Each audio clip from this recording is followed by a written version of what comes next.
old are the captain's pants? What's your scariest moment at sea? What's the deal with Sea Dog? How did Captain Q lose the end of a finger?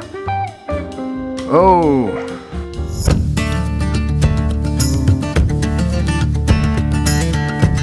Hi there, this is Captain Q. Join us as we travel hither and yon to show you some great deals on some really interesting boats and maybe learn just a little bit with each one.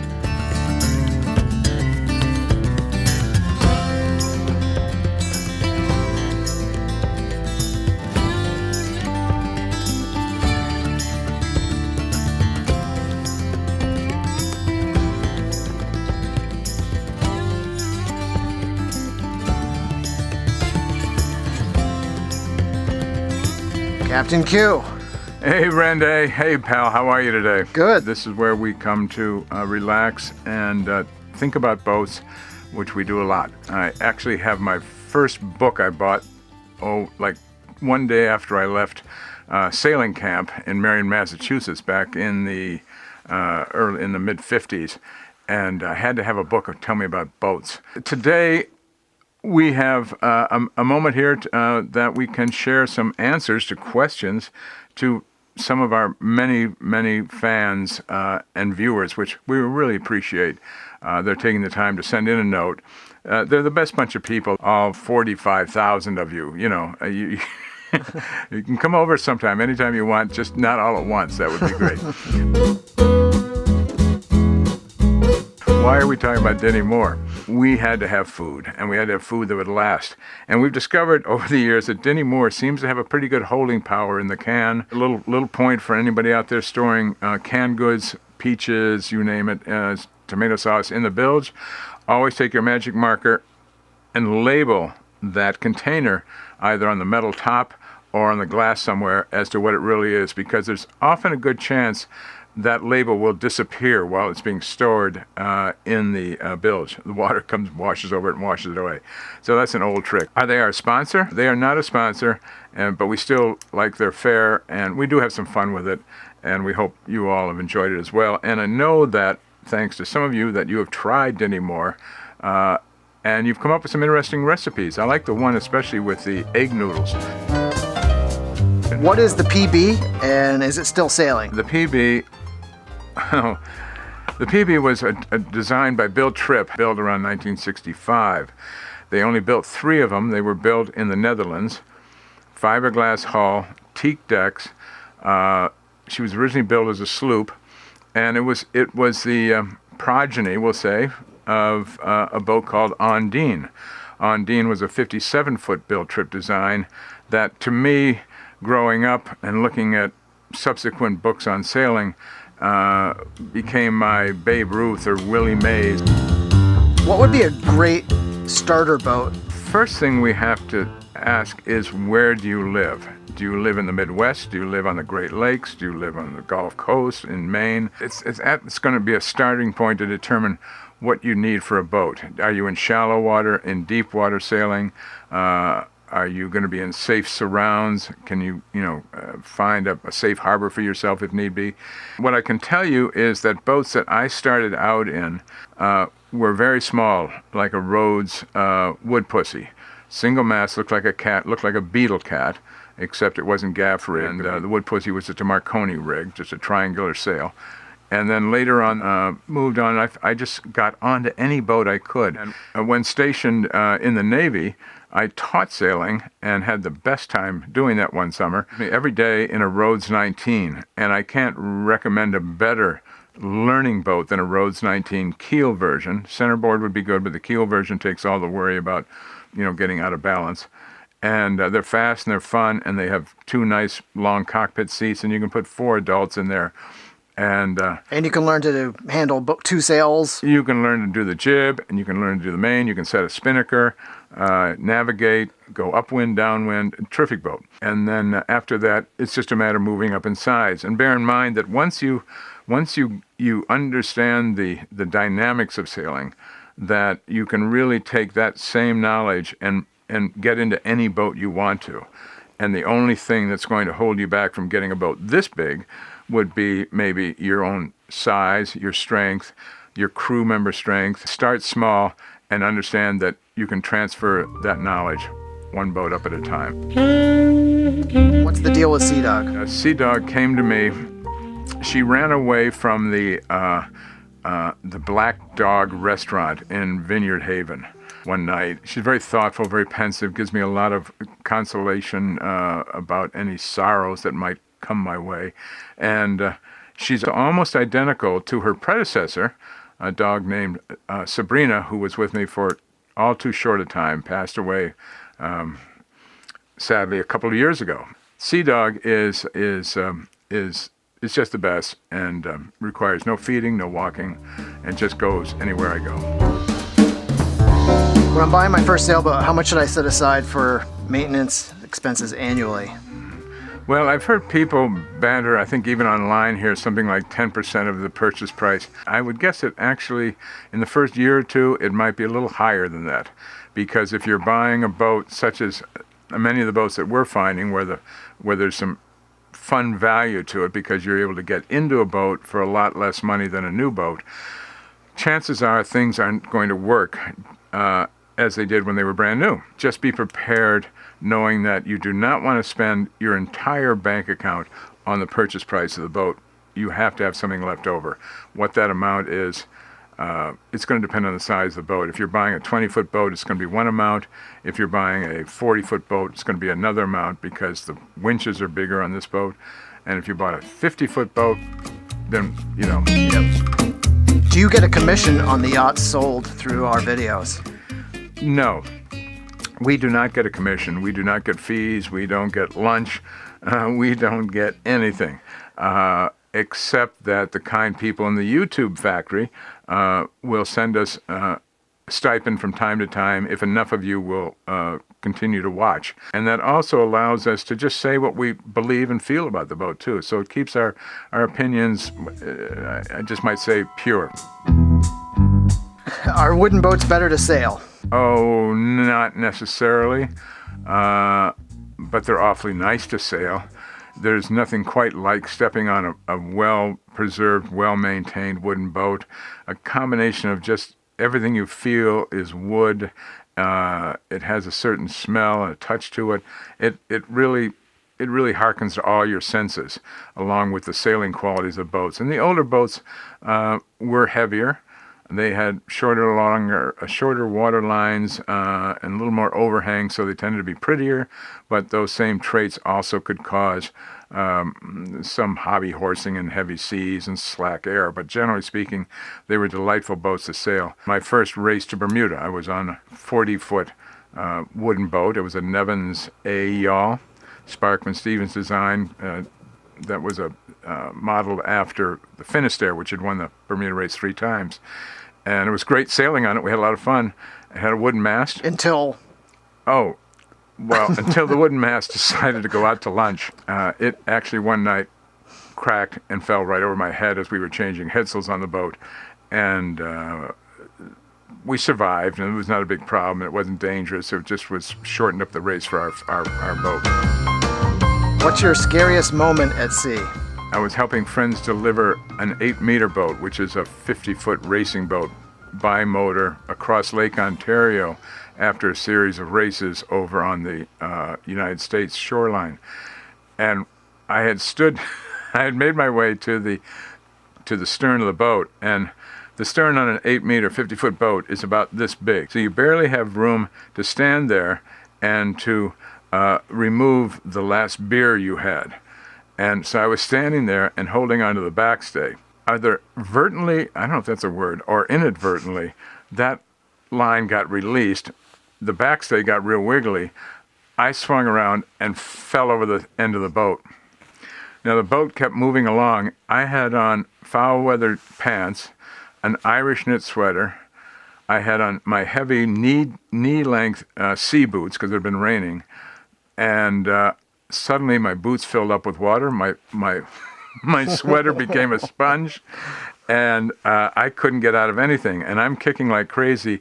And with that, both boots now live on the bottom of Lake Ontario. And I'm waiting for something to happen. I'm thinking, oh my God, I am this might be the drowning I've tempted too many times. And suddenly the 8-meter turns around and comes back to me very slowly, and then just drifts right up alongside of me. And I finally get to alongside of it, and I'm able to catch just the tow rail on the boat, and I'm hanging there, and a couple of heads peek over the side. Everything okay? And I said, yeah, I'm fine. And they said, well, listen, when you catch your breath, would you mind diving down and unwrapping the sheet off of the propeller? What had happened was when I went over the side, somehow a line had gotten tangled up in the propeller. They had no power, and they were only gliding. So they glided down, and in the glide, managed to glide back to me and make it just to me before I was able to get up in the boat. I cleared the propeller for them, got on the boat, and it was a good rule right then and there. Though we weren't racing, we were at sea, and we should not have been drinking. It's really not a good idea to be drinking. We were young and stupid, and I nearly drowned. And I would say that's probably one of the scariest moments for me on a boat. There have been other times I've gone over the side and been close to, eternity, but that one sort of reached me. One of your more favorite memories sailing? Favorite memories of sailing? There's a host of them. When you're lucky enough, as I was very lucky, to have access to the PB, to be sailing somewhere, anywhere, whether it was to Halifax or along the coast of Maine or a starlit night in Long Island Sound, there are times when everything works together. All the gears mesh, and the sky is right, and the sails are right, and the boat's heeling over a little bit, and you're just moving through darkness at nighttime. And I remember one time, more than one time, but in particular, being on the helm and the boat's sliding along. We have a spinnaker up, a staysail, a main, the mizzen staysail, and the mizzen, a whole raft of sails, light breezes, and we're just moving along slightly. The sun has gone down, and I could look down through the companionway and see the warmth of the African cherry mahogany that was the interior construction of the boat. And I thought, this is like moving a whole house through time and space. And it was really cool. And there were people down there sleeping and preparing food and so forth. And all was quiet, just a bubble of water trickling by either side of the hull at that point. And I didn't have to be going anywhere in particular. Just the act of going was really memorable. And it's repeatable. That's the fun thing about it. If you have it one night, there's a good chance you can do it another night or another day when everything's in sync. What makes monohulls have at least 6'5" headroom? The best headroom in boats I've seen so far historically over the years has been some of the older build trip design Columbia yachts. Even the 34 footer, I think, they have a sort of a bubble design, which was part of Tripp's trademark. And even under that, you had massive amounts of headroom, 7 feet maybe. We recently looked at a Whitby 42, which had 6'5", 6'6" headroom in it. Oftentimes, though, you will find on an older wooden boat, for example, that will have the wine glass keel, that the cabin sole will be lower. And therefore you will have more headroom, even though the cabin trunk, as you look at the boat in profile, will appear lower. Okay, for someone new to sailing, what's a good plan to get education, training, experience, courses, books, etc.? Behind me, you will see what has inspired me over the years, over 60 years of reading books. In the old days, we used books. Today, somebody will say, gee, how do I make my boat turn around? And, oh, wait a minute, I'll Google that. And that's fine. And then you've looked at it and it's gone. I like the touch and feel of a book and to be able to lay it open and study it and go through it. So, number one thing is read. Find out everything you can about boats before you step on the first one. And then it will all become very obvious to you. And by reading, too, the other thing you'll learn right away is that there is a separate language. It's just like learning Dutch or German or Russian or something. If you don't know the language of boats, you really will have a difficult time discussing situations on a boat. You can't just say, oh, let's turn left and go there. And especially if you're turned around looking at the captain who's steering the boat and your back is to the bow of the boat, and you say, oh, let's go to the left, and you really mean you want to go to the right because that's where the captain is seeing you, is pointing that direction. So it's learning words: port, starboard, bow, halyard, sheets, winches, below, above, deck, all sorts of things, because you need to be able to communicate with everybody on that boat in the same language. Read, learn the verbiage, and then get on any boat you can, and then you'll immediately recognize all the things you've seen and you've read about. A lot of people have asked us about individual boats. They find a boat, they like it, they send in a note, they say, Captain Q, could I get your opinion on this boat? We wish we could answer all of them, but what would you say to those people? I love to see those questions come in about boats that people would like to have. I love it because it means that people are really getting interested in doing something with a boat. I don't know everything about every boat, and I know a little bit about some boats. When you ask me if a certain boat is a good boat for you, I have a lot of questions that immediately spring to my mind. I want to know a lot about you. I want to know how tall you are. I want to know how heavy you are. I want to know how much you know about sailing. I want to know how athletic you are. I want to know where you live. I want to know what your bank account is. I don't need the decimal points. And where can you go with a boat? And what time do you have to spend with a boat? That's just a smattering of questions I need to know the answers to before I can tell you whether or not the Bayfield you're looking at is what you want, or whether it should be a Whitby or an O'Day or a Nautor Swan. How do you feel the new boats stack up in terms of seaworthiness, quality, and construction compared to older boats? That's an interesting question, and to be frank, I don't really have a hard answer for it in one sense, because there's so many new modern materials, all sorts of new 21st century stuff that's come up in boats that's way beyond my bandwidth. What I do know is that the older boats, the older designs, though slower and smaller inside than a lot of the new boats, are great seaworthy boats.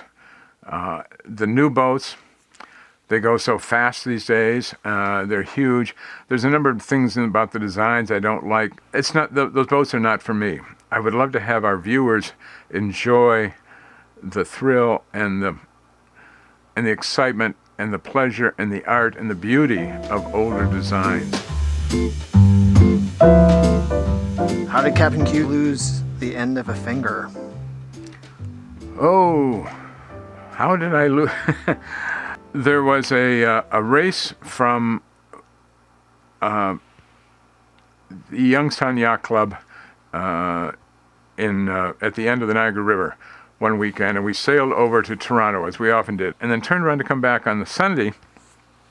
I was on my father's boat, which was a Bill Tripp design 48-foot yawl, and he volunteered to act as a temporary starting boat for the small fleet of returning boats to the States. And suddenly one boat came around, crossed the line, and then turned around and jibed. Their main boom, which was solid wood and on probably about a 35, 40-foot boat, was going to hit our boat. And so I reached my hand out and tried to fend off the boom. The boom hit it and drove it against the upper shroud on our mizzenmast. And wow, that really hurt. And I said, it's going to be really ugly, and I thought. And then I took my hand away and I realized that there was no fingernail left there. It had been sliced off by the mizzen upper shroud. And fortunately, we were just minutes from Toronto. They managed to get me back to shore, evac me to Toronto General Hospital. And he said, by the way, now I can do one of two things. I can cut off the end of it and dress it up, or we'll save as much as we can. I said, save as much as you can. And that, of course, allowed me to be drafted into the Navy about a year later. The postscript for this was that my fellow crew members called me the next morning and said he had flushed out the cockpit and he did locate the distal tip of my ring finger is the actual phrase for it. And he said it didn't look very good, and it's now swimming around in the belly of a fish somewhere in Lake Ontario.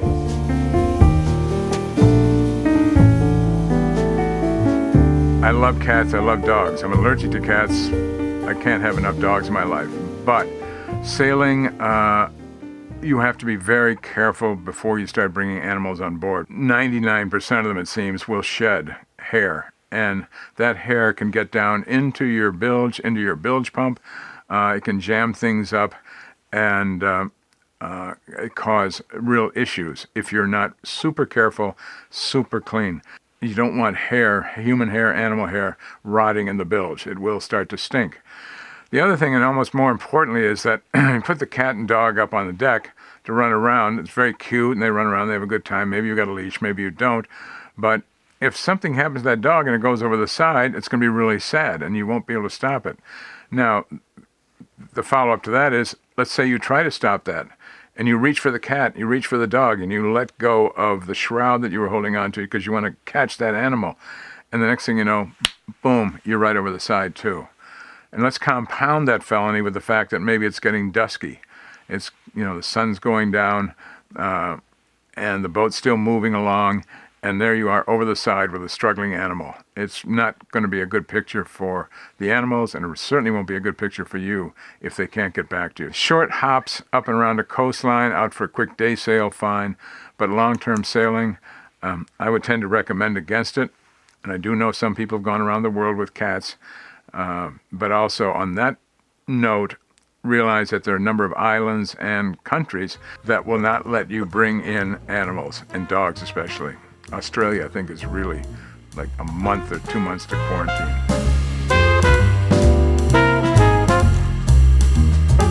How do I get people that aren't necessarily sure of themselves in the water comfortable and not motion sick?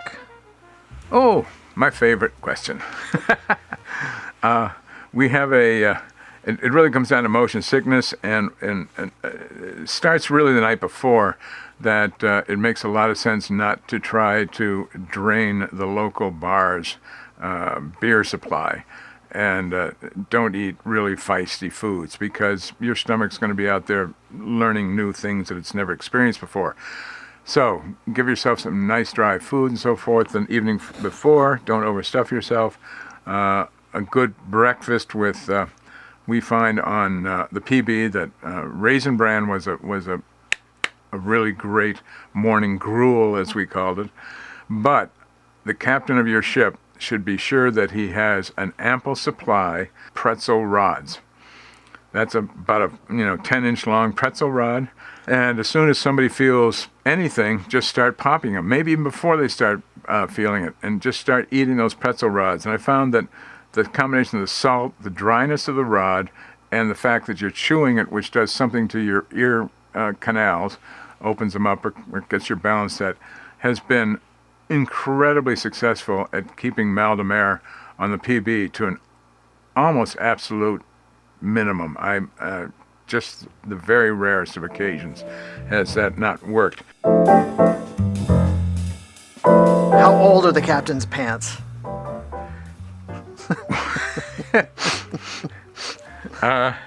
This particular pair is actually relatively new. They're about a month old. Wow. Yep. Prior to that, what was? The ones prior to that are about a year old. Okay. Yes, exactly. What's your take on center cockpits versus regular aft cockpits? You say potato, I say potato. A lot of people like to have the privacy of an aft cabin, which a center cockpit forces on the design of the boat. That's really very nice, and it's certainly convenient to everybody, and if you have kids or two couples, it's terrific. The one thing about a center cockpit is that they're usually designed onto a boat because people want the privacy of having an after cabin and a forward sleeping area with the main saloon in between, and that also gives them, they think, an extra living room up on deck. One disadvantage often with a center cockpit is that because it's further forward in the boat, in any kind of seaway, you're more likely to get the effects of the spray coming back. Now, you've got a big Dodger that's going to cover up most of it, but in an after cockpit, many times that spray or a very small portion of it will get back to you in the after cockpit. My preference would be for an aft cockpit with an aft cabin forward of that aft cockpit, and then the catch rig or yawl rig. Now that's pretty much what we had with the PB, and its layout was superb. We actually had a navigation cabin just in front of the cockpit, and then forward of that was a thwartships owner's cabin, and then the main saloon, and then so forth, so on. What's with the red and green suspenders? Result, really, a gift to me many years ago. Somebody gave me a pair of sailing suspenders.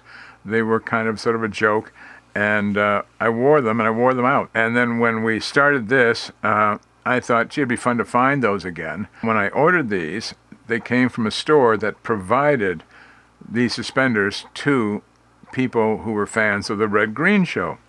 Now, there's one problem with the red-green show, and that's that they had them reversed. And so to get the proper side, at least going forward, the green on starboard and the red on the port, we've had to fiddle with them a little bit. Are you guys related? Are we related? Yeah. Oh, God, are we related? Here's I'll tell you, Randy, you come in here, why don't you explain this to people, because it's very hard explaining who you are. No, we are actually not related, but I'm very fortunate to have Randy as sort of a second son. So, no, he's not my grandson. Ouch. That's a tough crowd. Let me hear right out of it. I was fortunate enough to be introduced to Captain Q through a neighbor, so thank you to Carol and Saul and Diana, who introduced me and brought me on board way back when, and then we had a few laughs and some little small race on Casco Bay. The rest is history. So someone asked me recently to put together a sailing resume, and most of which was on Captain Q's boat, and I calculated at least I spent about 10,000 miles of open ocean, either racing or delivery, on the captain's PB. Wow, that much? Yeah. Holy cow. We're just, we're related by love of boats and sailing, I think. How about, Yeah. I think we can safely That say. seems about right. Yeah, what's the longest sailing passage each one of us have taken? So for me, it's the Annapolis-Newport race, which is 475, and Captain Q here decided to go way offshore because we were going to pick up the Gulf Stream effect and do a nice reach run on the way into It was a Newport. great idea. We had all the wind to ourselves that we had. And so the entire fleet stayed inshore and arrived 2 full days before we did. No, it wasn't 2 full It was days. 2 days because I had to call my boss Really at the time. 2 days? Yeah. Was that bad? It was 2 calendar days because I had to call my boss and tell him I would be Oh my God. back in later Oh, for yeah. more. Anyway, what's your longest leg? Well, longest Passage. single leg would just be Bermuda, and that's like 635 miles. And I don't think we had the benefit of your skill sets for either of those 2 Nope, races. I know. 3 races actually, but anyway, yeah, that's the longest. But you've done the Halifax race. Oh yeah, many Yeah, times. yeah. And then the Yarmouth. Halifax is about 300 plus miles, and then Yarmouth To Yarmouth. is 210 or so. Yep. Yeah, it's Yarmouth, Nova Scotia. Why is there no yacht museum, like a Jay Leno's garage kind of thing? Or Oh, well, of course there are various museums that have been started. There's the International Yachting Museum, I think, in Newport, and then there is the Herreshoff Museum in Bristol. I think when you're talking about a Jay Leno style, that would be sort of a kind of a dream of my own, because I've seen so many neat old boats. I would really love to have the wherewithal to find a nice big parcel of land, possibly up near the sea coast, and maybe put a big shed up there and fill it with a lot of these boats that we've seen, clean them up. actually, someone also asked, of the 50 that you've seen, so not your PB, what's your favorite boat? Of the 50 that we've just seen, my Yeah. favorite boat. Well, of course, I was blown away by Firefly, the Ted Hood yacht. Yep. I mean, she was just handsome as handsome could be. So, Randy, what is the favorite boat that you've seen? Well, it's pretty similar to what we did. We did a year-end wrap-up where we talked about our top 5, I think. So I like the Shield. I really like the Choi Lee, and then I also like the Beneteau First 435.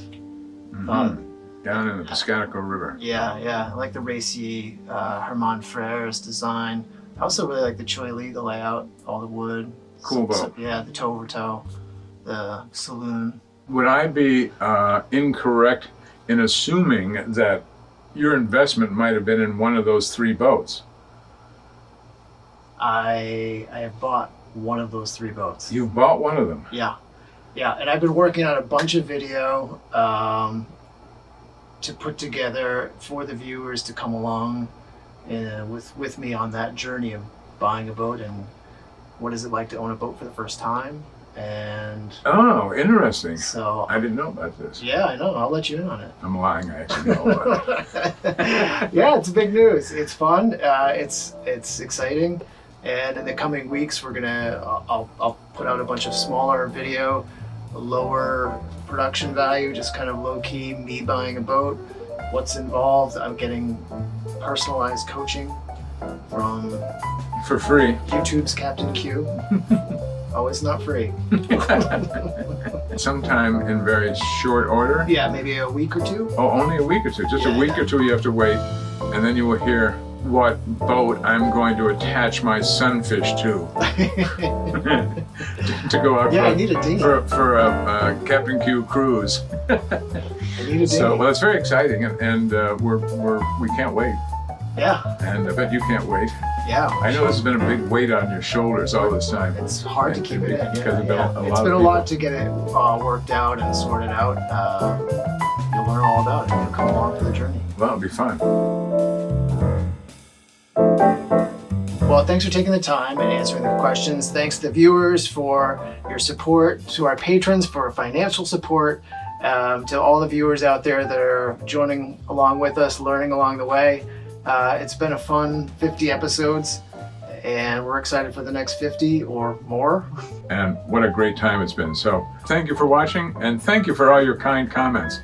And to a couple of you guys out there, I'm going to take those yoga lessons.